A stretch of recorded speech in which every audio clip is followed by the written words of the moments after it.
আসসালামু আলাইকুম রহমতুল্লাহ। ভিডিওটা কেউ মিস করবেন না দয়া করে। আজকে দুইটা প্রশ্ন থাকবে, এই প্রশ্নের অ্যান্সার যারা দিতে পারবে তাদেরকে পুরস্কার দেবো ইনশাল্লাহ আমি। এক নম্বর প্রশ্ন, সেটা হলো কোন দেশে চুরি করে এমপি মন্ত্রী হওয়া যায়? বলবেন, কমেন্ট বক্সে বলবেন। বিস্তারিত যদি বলতে পারেন কোন দেশে, কোন জেলাতে, কোন থানায়, এগুলো বিস্তারিত বলতে পারলে কমেন্ট বক্সে বলবেন। আচ্ছা, এক নম্বর প্রশ্ন। দুই নম্বর প্রশ্ন হলো চোর চুরি করে আবার মালিকের নামে কেস করতে চায়, এটা কোন দেশে সম্ভব? এটা আদৌ কোন দেশে সম্ভব? কমেন্ট করে যদি জানাতে পারেন।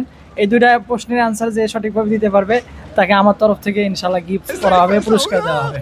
কথা দিচ্ছি, একদম মিথ্যা কথা না, রোজা থেকে কথা দিচ্ছি।